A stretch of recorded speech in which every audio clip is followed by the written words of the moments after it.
एक जो और मुख्य बात हमको इस क्लास में कहनी है वो है ईश्वरीय मर्यादाएं। कुमारों के लिए ईश्वरीय मर्यादाएं क्या क्या है, सभी सुनाएंगे। आपको कितनी मर्यादाएं पता है वो सुनाओ, उसका फिर हम विस्तार करेंगे। मर्यादाएं अर्थात नियम, नियम अर्थात रूल्स, श्रीमत। क्या क्या श्रीमत है सुबह से लेकर तो रात तक, अमृत वेले से लेकर तो रात तक, कुमार जीवन या कुमारी जीवन या ब्रह्मा कुमार कुमारी जीवन में क्या क्या मर्यादाएं है। कौन कौन बताएगा? कोई भी बताओ, कहीं से भी। अमृत वेला मिस नहीं करना, एक और सुबह की मुरली मिस नहीं करना, पर व्हाट्सएप पे तो आ जाती है। फिर अच्छा, तो जाना है, जाना चाहिए, जाना चाहिए। और समय पर पहुंचना है, और नुमा शाम का योग, और ट्रैफिक कंट्रोल, और शुद्ध अन्न, और दैवी गुणों की धारणा। थोड़ा पावरफुल बताओ। ब्रह्मचर्य, और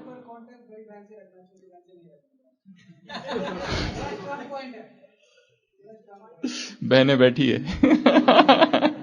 सेंटर पर कांटेक्ट केवल बड़ी बहन से रखना है, छोटी बहनों से नहीं। यदि सेवा अर्थ बात करना पड़े तो चलेगा। मुरली बाबा सुनाते हैं। एक साकार मुरली थी जिसमें बाबा ने कहा है, कई बच्चे कहते हैं कि ये बहन बहुत अच्छी है, ये बहन बहुत मीठी है, ये बहन बहुत मीठी मुरली सुनाती है। बाप कहते हैं, अरे बहन मुरली नहीं सुनाती, बहन मीठी नहीं है, मुरली मीठी है। आकर्षण, देह का आकर्षण, देह से होने वाले विकर्म, दैहिक दृष्टि, और पीछे से पर्सनल कांटेक्ट कम से कम हो। जो कांटेक्ट हो वो सेवा का कांटेक्ट हो। अगर पर्सनल कांटेक्ट है तो उसमें माया कभी भी आ सकती है।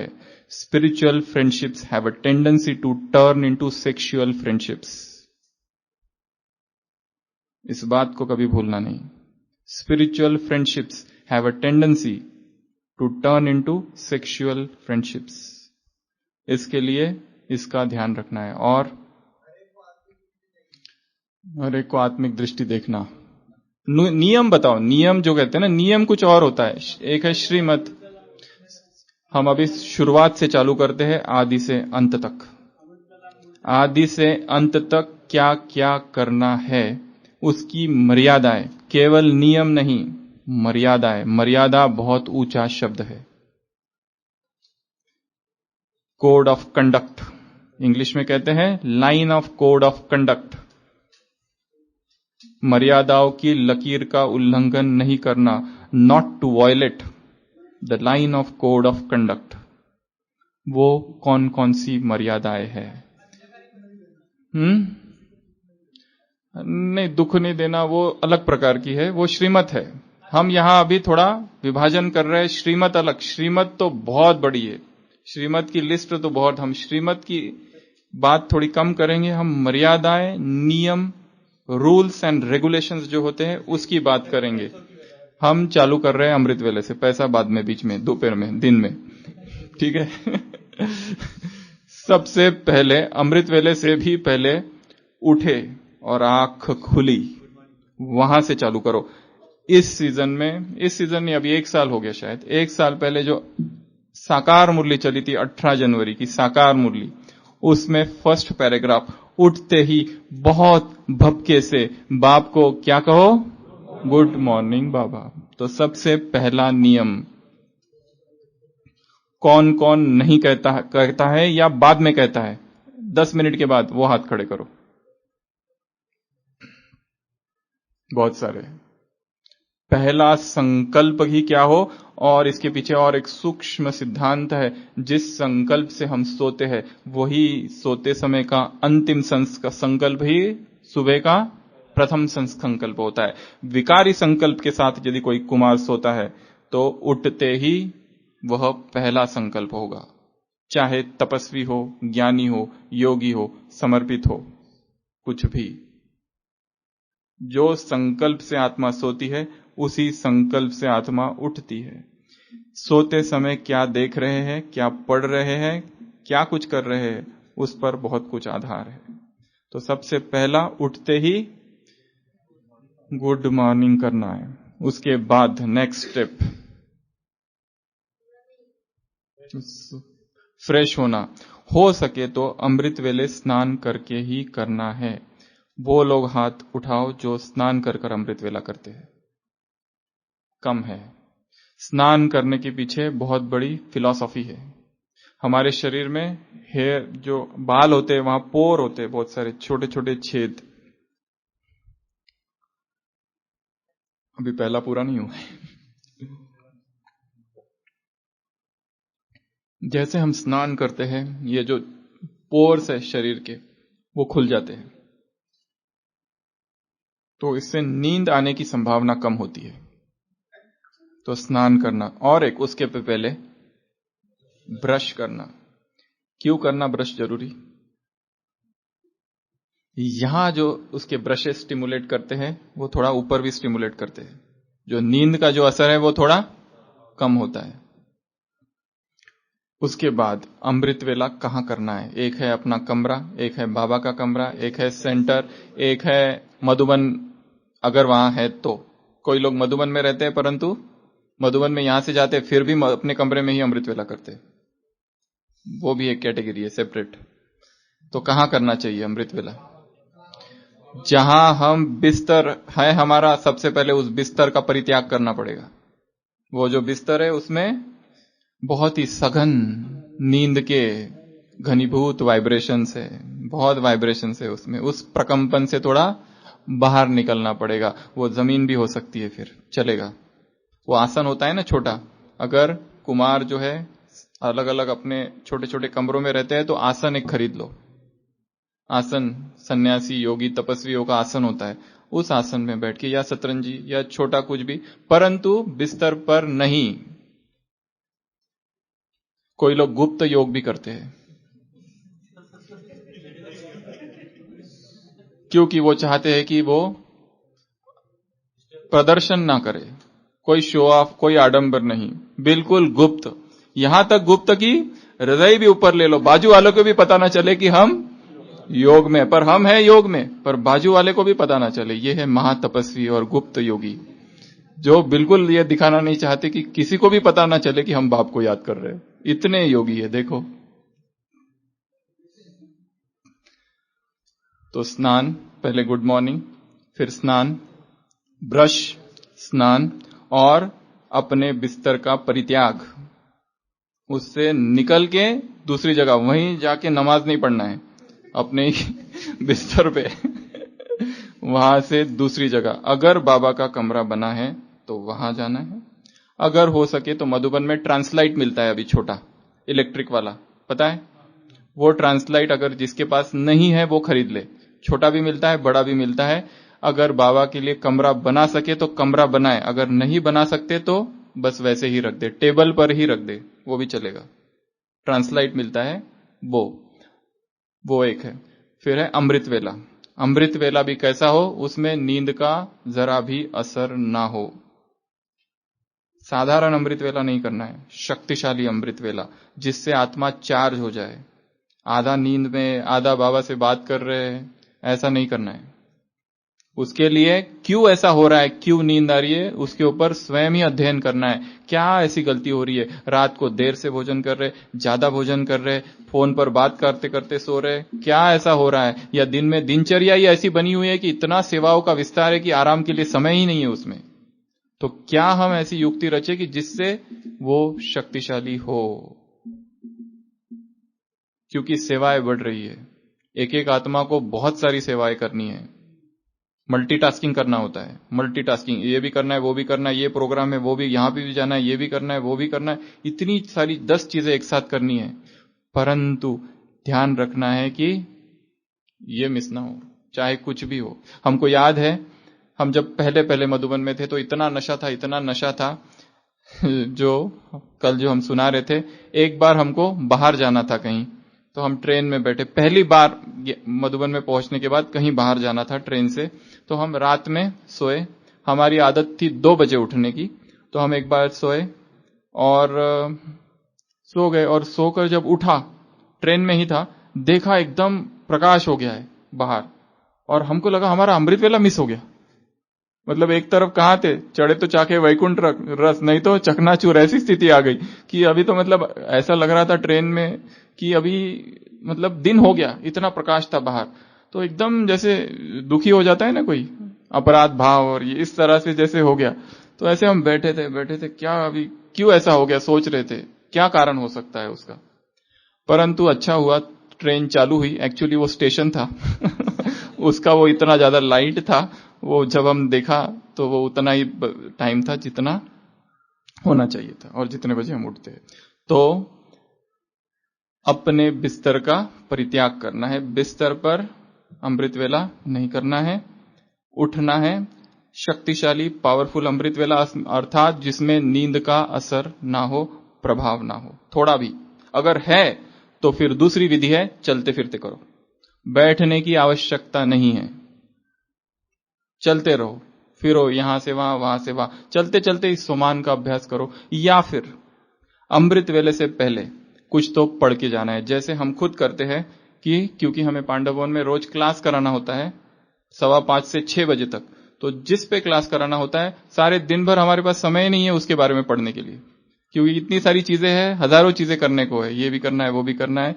तो वो क्लास की तैयारी केवल अमृत वेले 10 मिनट, चाहे वो एक पैराग्राफ हो, उसको पढ़ना और फिर जाना, ताकि अमृत वेले में भी वो शायद जैसे वो ही स्वमान बन जाता है और उसी के ऊपर अमृत वेला हो जाता है।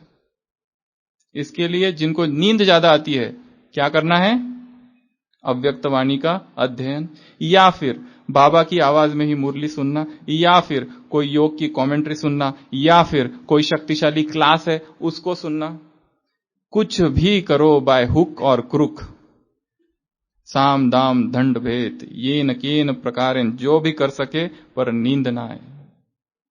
जगदीश भाई के पास एक माता आती थी, कहती थी भाई साहब मुझे अमृत वेला ऐसे अनुभव होता है, ऐसे अनुभव होता है कि जहां सूक्ष्म वतन भी नहीं रहता है और परम धाम से भी ऊपर अनुभव होता है, वहां सारे संकल्प भी समाप्त हो जाते हैं। जगदीश भाई ने कहा ये निद्रा लोक है जो परम धाम से भी ऊपर है। परम धाम तक तो पता है ना 3 लोक, ये 4था लोक है। जब उसके भी ऊपर स्थिति चली जाती है तो वहां कुछ भी दिखाई नहीं देता है, केवल शून्यता, परम शून्यता, वो अवस्था ना है। अमृत वेला हो गया, उसके बाद नेक्स्ट अध्ययन, चिंतन, स्टडी, स्वाध्याय।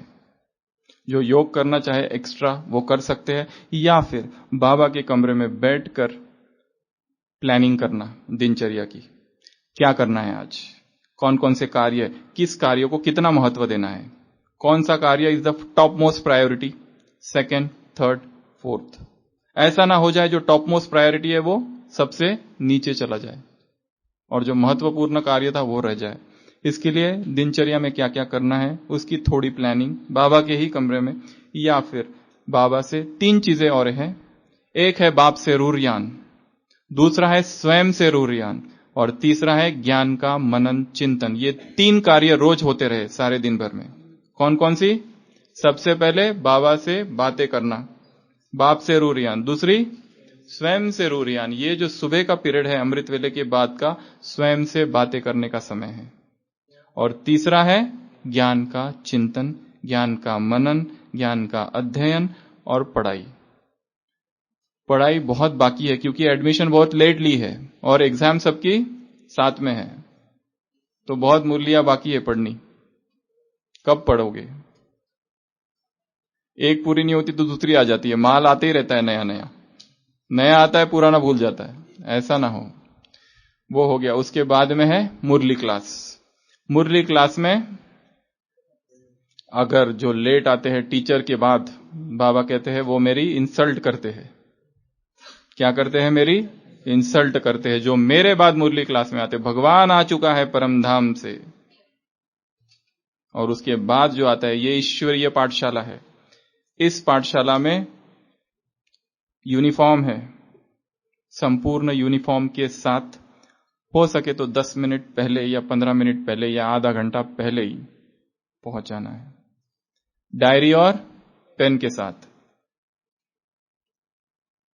जो समझते हैं कि हम सीधा बुद्धि में लिख सकते हैं, उनके लिए ठीक है, सीधा ही। कुछ कुछ है आत्माएं जो सीधा ही बुद्धि पर लिखती है। दादी जानकी कहती है ना, मैंने कभी ना यूज नहीं किया है डायरी पेन, सीधा यहां सारा ज्ञान। अभी तक दादी की क्लास में आता है 5 किलो चावल किसने दिए थे और 4 किलो चावल किसने दिए थे, अभी तक याद है, 70 साल पहले की बात है।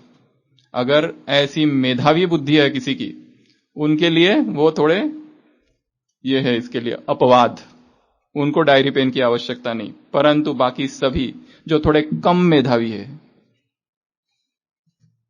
नियम क्या है, डायरी और पेन। अभी कितना मुरली लिखनी है, सारी की सारी लिखनी है कि थोड़ा थोड़ा ही लिखना है? जिसको नींद बहुत आती है, अनकंट्रोलेबल, सारे उपाय कर लिए, उनके लिए श्रीमत है सारा के सारा लिखो। पर नींद में भी हमने देखा, एक भाई ने हमें अपनी डायरी दिखाई थी, इतनी नींद आ रही थी, गोल गोल गोल गोल एक ही मुरली पर वही गोल गोल गोल गोल, पता ही नहीं क्या लिख तो रहे, आंखें खुली है परंतु आंखें खोलकर नींद। ये नया प्रकार है जो ब्राह्मण जानते हैं। मुरली क्लास में बैठना, आंखें खुली है परंतु संपूर्ण नींद का आनंद अंदर। तो जो लिखा वो ऐसे गोल गोल गोल गोल, उर्दू जैसा या तमिल तेलुगु जैसा पूरी मुरली थी, उसे ही पता नहीं, वो कहता था कि ये क्या लिखा, मुझे ही पता नहीं। परंतु इसके लिए एक विधि ये भी है, और एक सूक्ष्म दूसरी विधि है कि क्योंकि मुरली सबके पास आ जाती है मोबाइल में, हो सके तो उसको पहले ही पढ़ के जाए। पहले तो ये नहीं कहा जाता था, पर अभी मैं कहूंगा कि इसको थोड़ा सा पहले ही थोड़ा अध्ययन कर ले उसका, कि ये विषय है।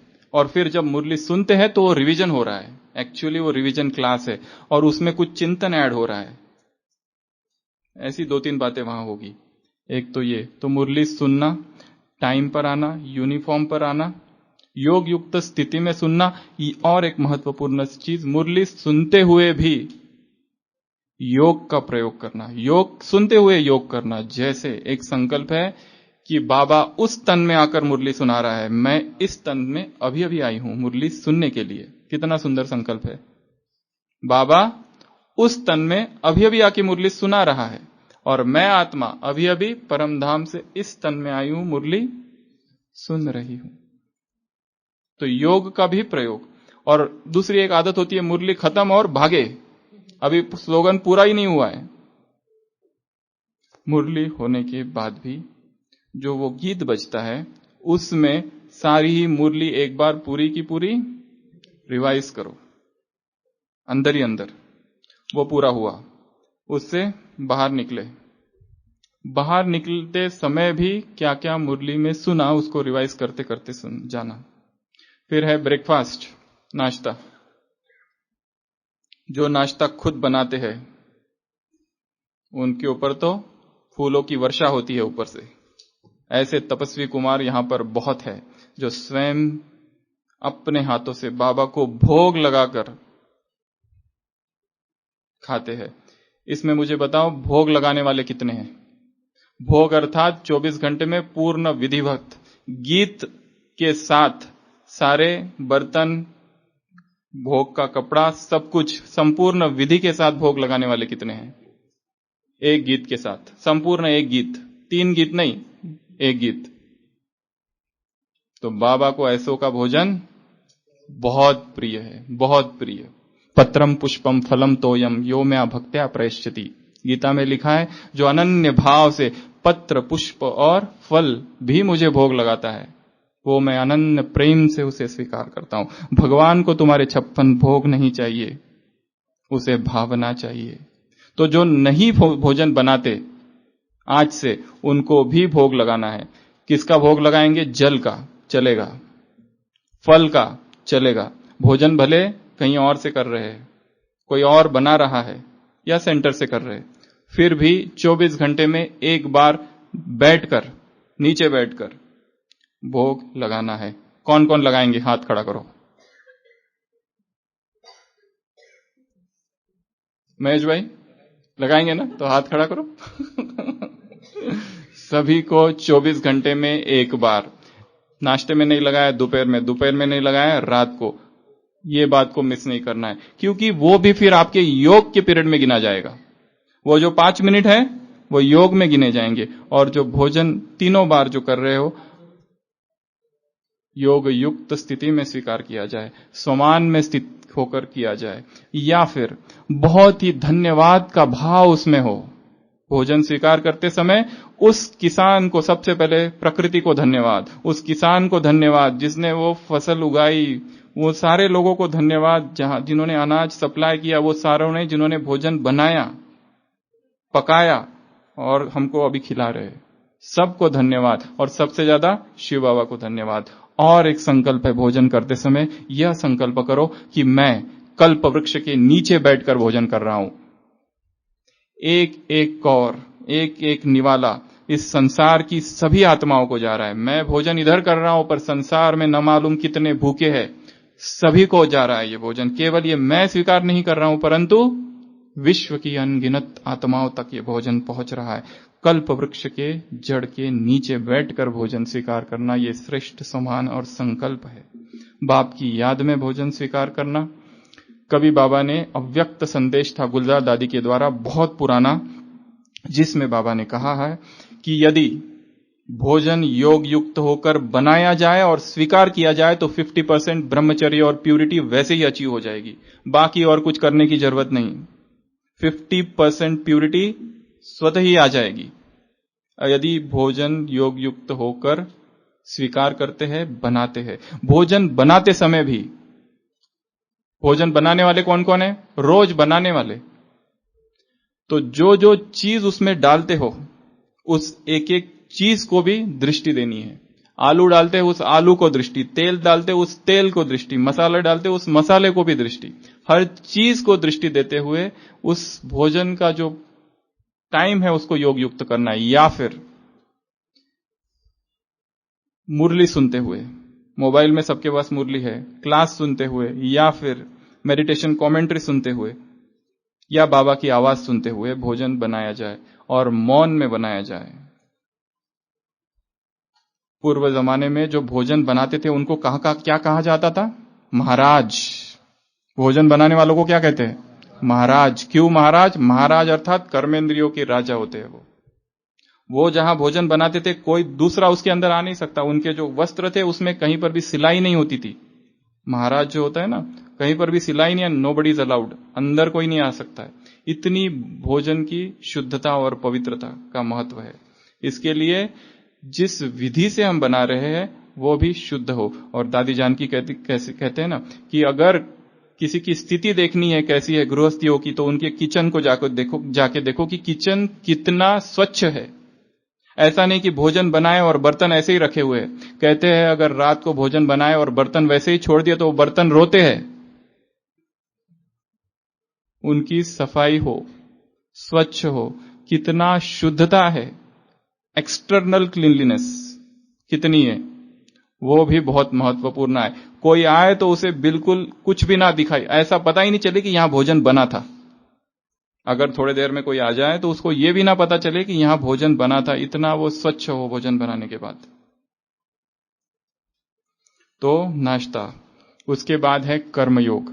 अभी कर्मयोग का जो पीरियड है 9 से 5, सारी माया यहीं पर है।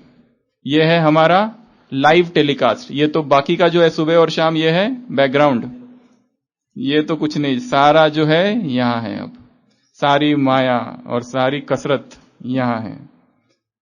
सुबह कहां से हम बहुत कम आती है माया, तो सुबह 9 बजे तक बहुत कम, कोई 6-5 बजे तक है, उसके बाद कम। माया जो है वो ये पीरियड है। लाइव टेलीकास्ट यहां होता है, यहां हमको एक्टिंग करनी है, एक्ट करना है, मेन ड्रामा तो यहां है।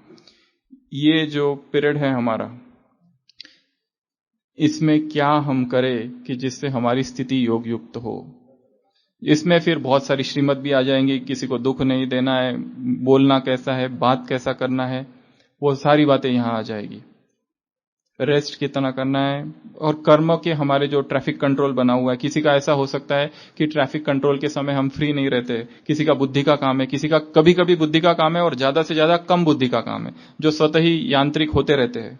उस समय भी हम समान का अभ्यास करें। इसके लिए स्वमान हमको मुरली से ढूंढना पड़ेगा। इसके लिए और एक महत्वपूर्ण कार्य जो रोज की मुरली से लेना, एक है मुरली और फिर होता है वरदान।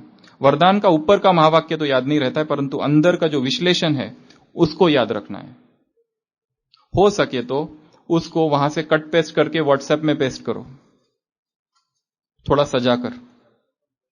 वरदान को वहां से निकालकर पेस्ट करना है व्हाट्सएप में, किसी अननोन नंबर या अपने ही किसी और नंबर में लगा के, ताकि वो एक अलग से ग्रुप हो जिसका नाम हो खाली वरदान, अपने लिए। उसमें कोई दूसरा नहीं आना चाहिए, कोई दूसरा व्यक्ति नहीं। कोई हमारा अपना मृत नंबर होगा, कोई मृत डेड नंबर जो होगा ना, तो वो उस नंबर पे भेज दो और रोज भेजते रहो, जो किसी को ना जाए, केवल हमारे लिए, क्योंकि हम उसको विभाजित कर रहे हैं अच्छे से उसको पढ़ने के लिए, क्योंकि हमको मास्टरी करनी है वरदान पर।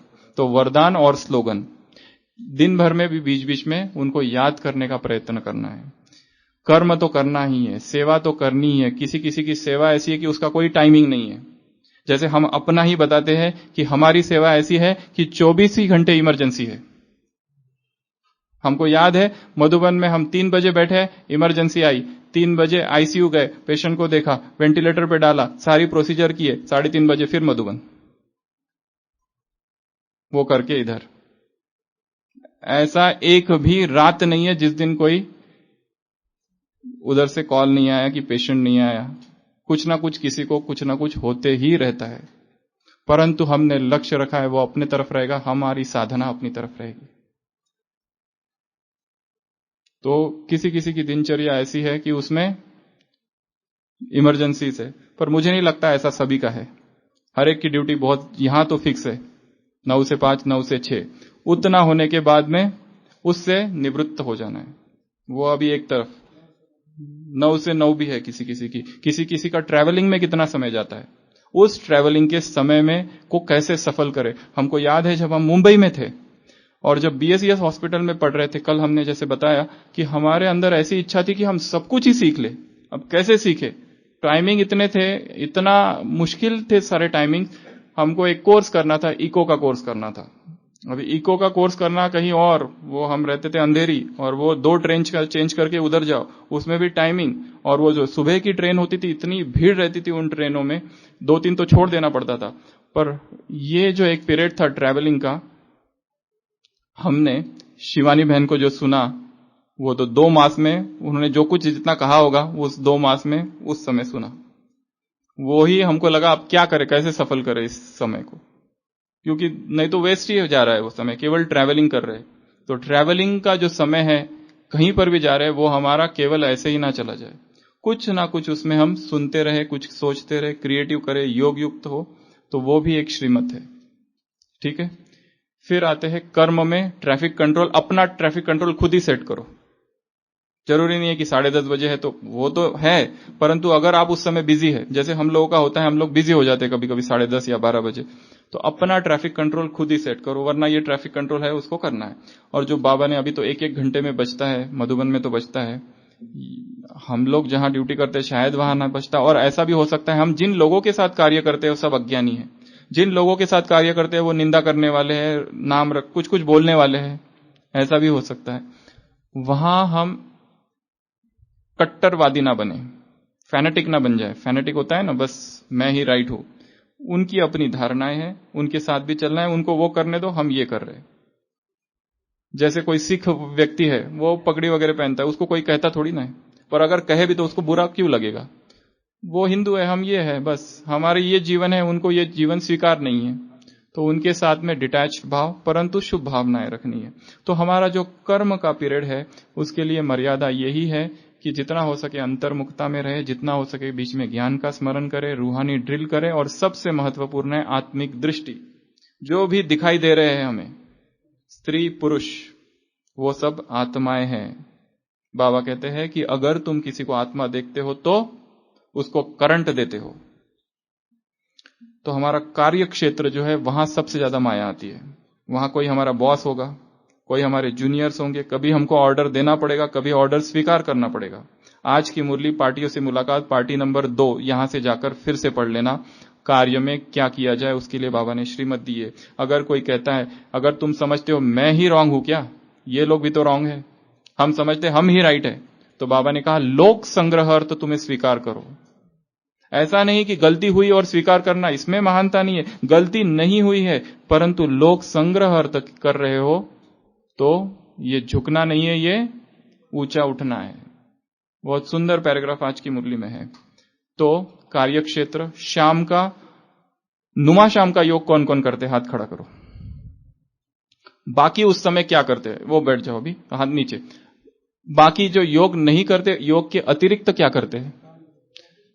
ऑफिस वाले छोड़कर, जिनके पास ऑफिस नहीं है वो क्या करते हैं शाम में?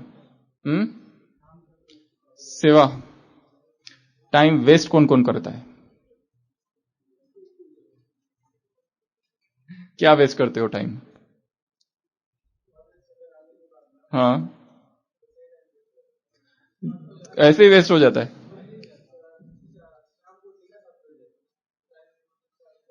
उस टाइम को कहां वेस्ट हो रहा है, सबसे पहले उसका प्लानिंग बनाना है। हमें टाइम वेस्ट करना नहीं है।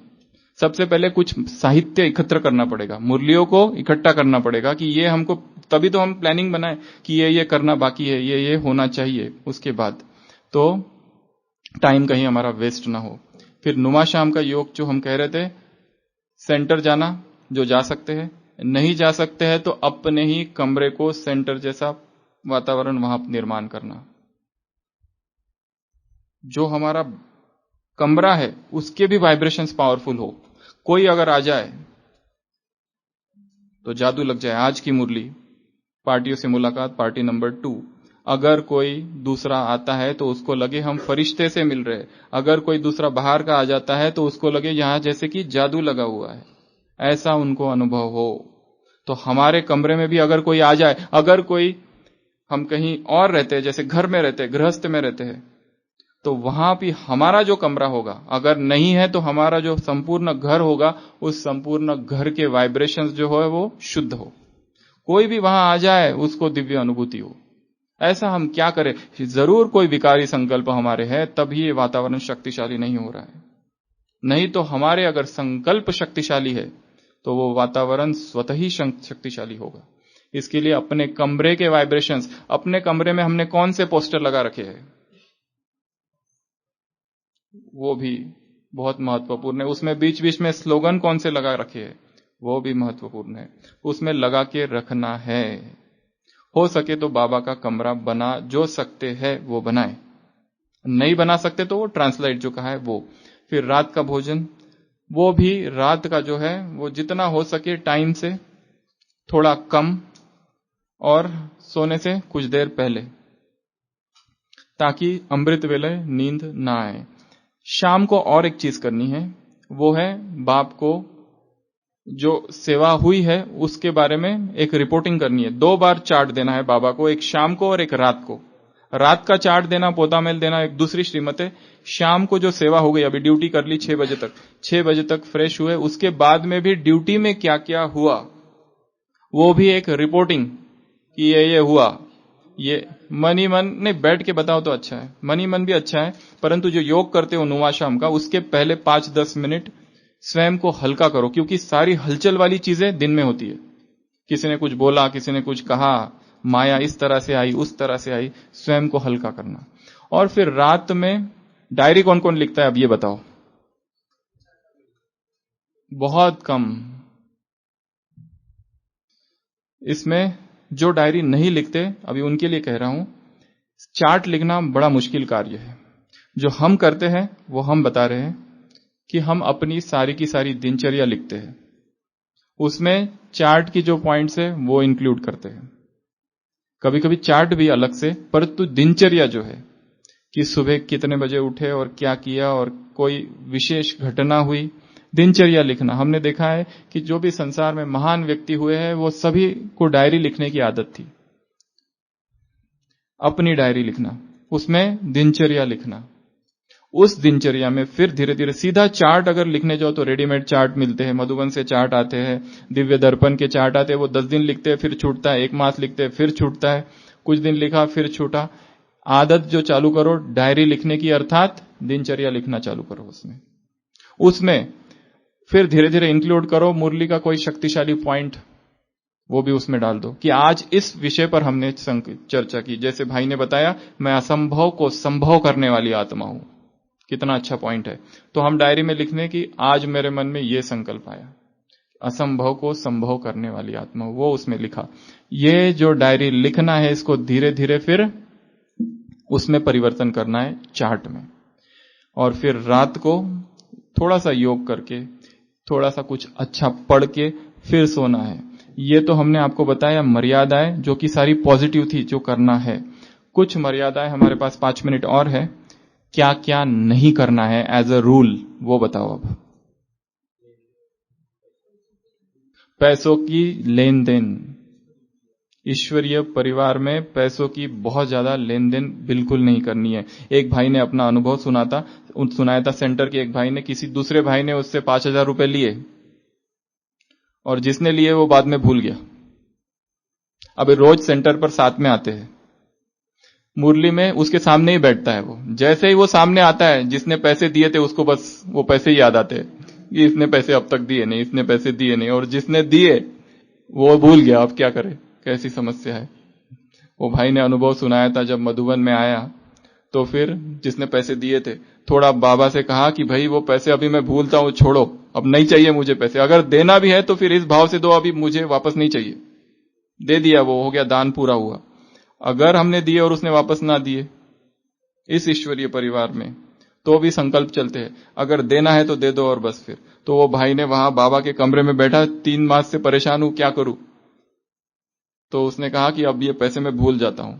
और फिर जैसे घर पहुंचा, वो भाई खुद उसको पैसे देने आ गया।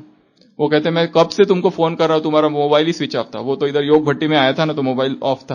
बोला जब से तो वो तो दे दिए फिर उसने, पर पैसों की जो लेन देन है नहीं करनी है। हाँ, यदि आवश्यकता है तो हम ले, परंतु देने की रिस्पॉन्सिबिलिटी के साथ। एक तो ये चीज नहीं करनी है। दूसरा,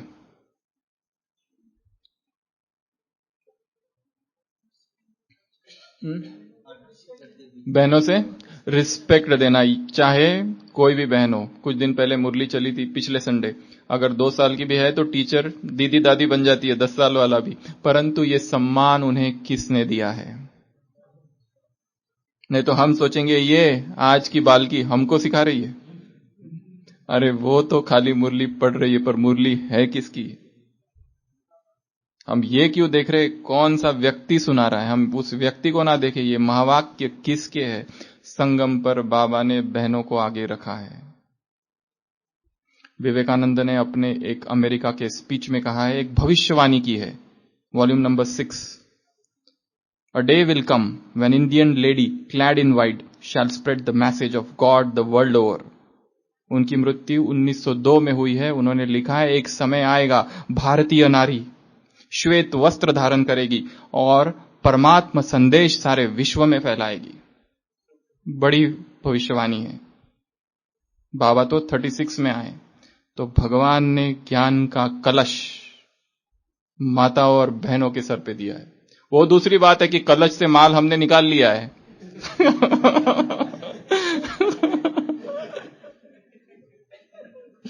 तो रिस्पेक्ट, रिगार्ड, सम्मान और सामना माया से करना है, ब्राह्मण परिवार से नहीं करना है। और बोल की भी श्रीमत है, किसी का अपमान करना, किसी को गिराना, किसी को जख्म करना, क्या कहते हैं उसको, हास्यबान, व्यंगबान छोड़ना, जिसकी स्थिति डाउन है उसको और ही डाउन करना, टॉन्ट करना, कमेंट्स करना। हाँ, ये सारी धूतीपना जिसको बाबा कहते हैं, ये सारी चुगली। हाँ, दूसरी और एक बात, इधर की बात उधर, तुम्हें क्या करना है, कौन क्या कर रहा है। ये बहन इधर थी, अब वहां क्यों गई, अब वो बहन वहां थी, यहां क्यों आई, what is that to you. Bible में जीसस क्राइस्ट का दिखाया है, जब वो पुनः फिर से आता है, रिजरेक्शन, अपने शिष्यों से मिलने, सूली पे चढ़ाने के 3 दिन के बाद जब अपने शिष्यों से मिलने आता है, तो एक शिष्य उसको पूछता है कि Lord how much do you love me, do you love me, do you love me, do you love me, 3 बार पूछता है। वो उसको कहता है yes I do love you, yes I do love you. ये वही शिष्य रहता था जिसने उसमें थोड़ा सा धोखा दिया था बीच में, वो मुख्य धोखा वाला नहीं, दूसरा। और फिर ये शिष्य जीसस क्राइस्ट से पूछता है, वो जो दूर दिख रहा है जॉन, उसके बारे में तुम क्या सोचते हो, तुम्हारा उससे कितना प्यार है? जीसस क्राइस्ट कहता है, what is that to you? तुम्हें क्या करना है, वो मेरा और उसका संबंध है, तुम अपना देखो। मैंने कह दिया ना, मेरा तुमसे प्यार है, बस अब तुम अपना देखो। What is that to you, अर्थात कहां क्या हो रहा है, तुम्हें उससे क्या ताम झाम ताक झाक, इससे हमें कोई संबंध नहीं है। हमारा लक्ष्य क्या है इस विश्वविद्यालय में? आना है, ईश्वरीय पढ़ाई पढ़नी है और सेवा करनी है, बस। बाकी चीजों में हमें नहीं जाना है। ये महत्वपूर्ण श्रीमत है। और हाँ, मान ऐसा ना सोचो कि हमारी महिमा हो जाए। बहन जी, हमारी महिमा की, हमने इतनी सेवा की और हमको चाय भी नहीं पूछी, हमको भोजन भी नहीं पूछा। निस्वार्थ अपनी सेवाओं को निष्काम करते चलो। हमें मनुष्यों के मान का क्या करना है? मान हमें दे कौन रहा है? अरे हमें अगर किसी ने मान दिया भी नहीं, चलो हमने दिन रात सेवा की, सेवा में सफलता हुई, और जब सेवा का समाचार सुनाया गया तो हमारा नाम ही नहीं है उसमें, हमारा जमा नहीं हो रहा है। हम सेवा किस लिए कर रहे हैं? नाम के लिए कर रहे हैं। जो नाम के लिए सेवा कर रहे हैं उनको अल्पकाल की प्राप्ति होगी, परंतु हमारा नाम हो या ना हो, पर जमा तो हो रहा है ना, कि नहीं हो रहा है? सेवा की और जमा न हुआ, ईश्वरीय गवर्नमेंट में ऐसा कोई रूल ही नहीं है। और जो एक बात थी, गुप्त भाष्य, गुह्य भाष्य, ब्रह्मचर्य के 8 विच्छेद, उसमें चौथे नंबर का जो था गुह्य भाष्य, 5वां नंबर का, वह नहीं करना है। पर्सनल कांटेक्ट, जिसको बाबा कहते हैं टू मच फैमिलियरिटी, हमारे जो संबंध हो वो ईश्वरीय संबंध हो, उसमें नए नए संबंध बनाना, वो बहुत बड़ी माया है। कोई और संबंध नहीं। एक भाई है और एक बहन है, बस यही एकमात्र संबंध है, या फिर भाई भाई है। इसके अतिरिक्त तो और कुछ करने गए, कल की मुरली जैसे मकड़ी जाल बुनती है और फंसती है, प्रपंच है ये देह के, काका मामा चाचा, ये सब प्रपंच है। जो संसार में प्रपंच उत्पन्न होता है, ईश्वरीय परिवार में भी वो सारा ही उत्पन्न हो सकता है। जो वहां संभावना है वो सारी संभावना यहां है। देह वही है, क्योंकि आकर्षण वही है। इसके लिए टू मच फैमिलियरिटी में नहीं जाना है। कोड ऑफ कंडक्ट, लाइन के अंदर, श्रीमत अर्थात लकीर के अंडर रहने वाले। 1 बज गया है, बहन जी पूरा करें क्या? मर्यादा खंड और कहां होती है मर्यादा खंड? कुछ गहरी बातें और बताओ। ग्रुपबाजी, गुटबाजी, एक ग्रुप बनाना, ये बहुत ही सीरियस बात है। या फिर कमेंट्स करना बहनों के बारे में। यहां तक कि हमने एक बहुत ही, जिसको कहेंगे, ऐसी एक बात देखी थी।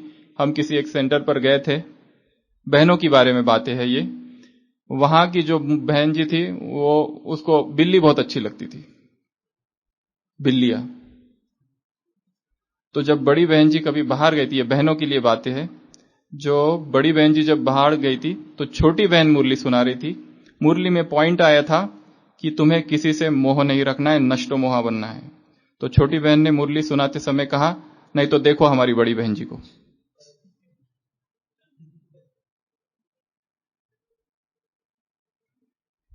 ये केवल बहनों की बात नहीं है, भाइयों के लिए भी है।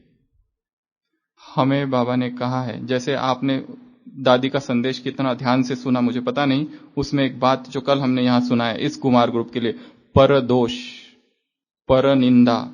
कुमार अर्थात जिनकी वृत्ति दृष्टि श्रेष्ठ हो। यदि हम ही उनके दोष देखने लग जाए तो हम में और दुनिया वालों में क्या भेद? इसके लिए हमें अपनी जो दृष्टि है और वृत्ति है सभी के प्रति, और मुख्यतः बहनों के प्रति श्रेष्ठ रखनी है।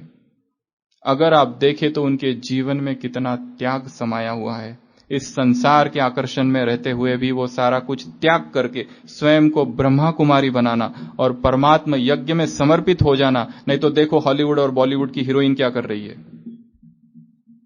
कहां वो नर्क और कहां यह जीवन।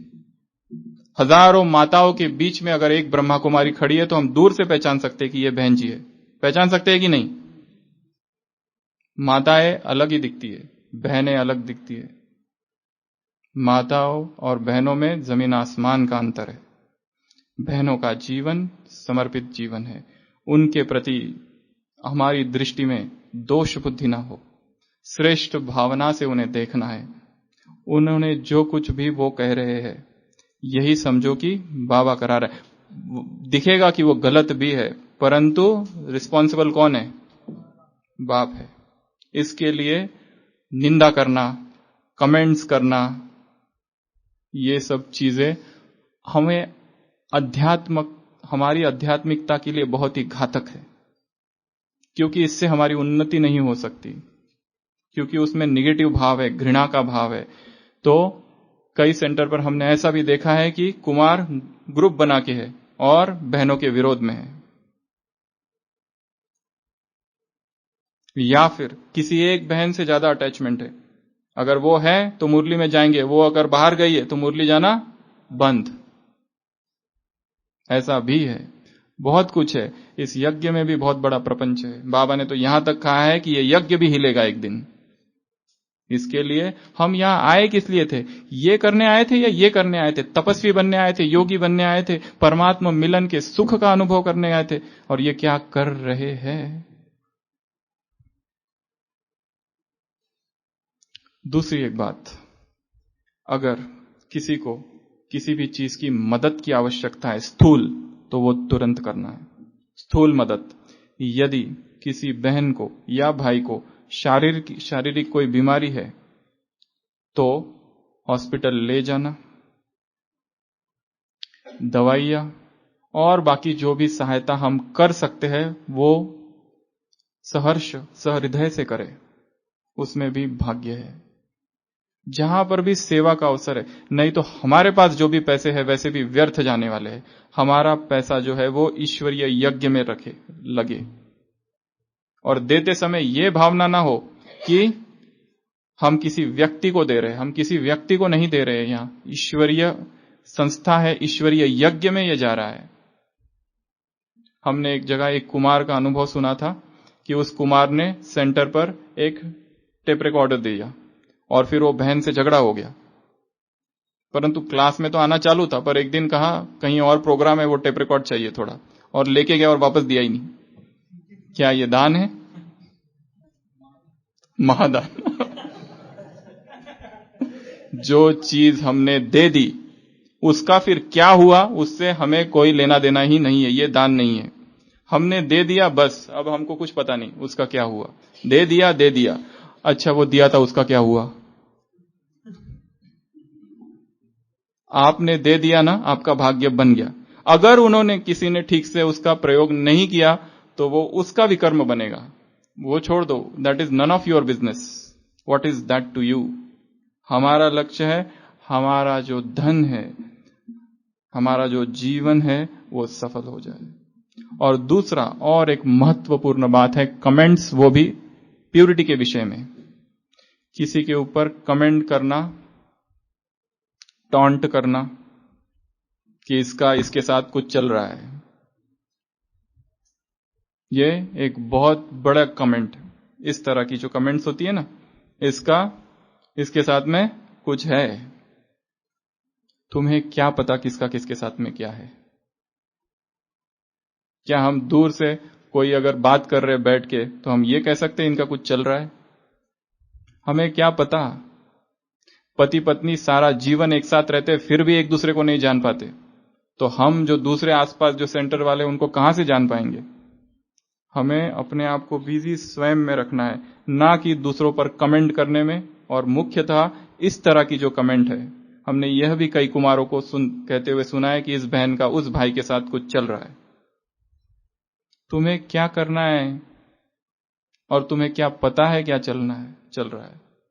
इस तरह की कोई भी बातें हमारे मुख से न निकले, ये भी एक बहुत बड़ी श्रीमत है।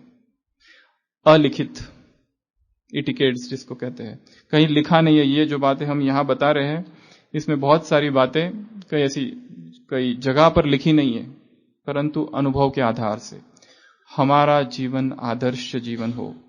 और इस सेशन का अंत में एक कहानी से कर रहा हूं। कि रविंद्रनाथ टैगोर ने एक कहानी लिखी है, द लास्ट पोएम।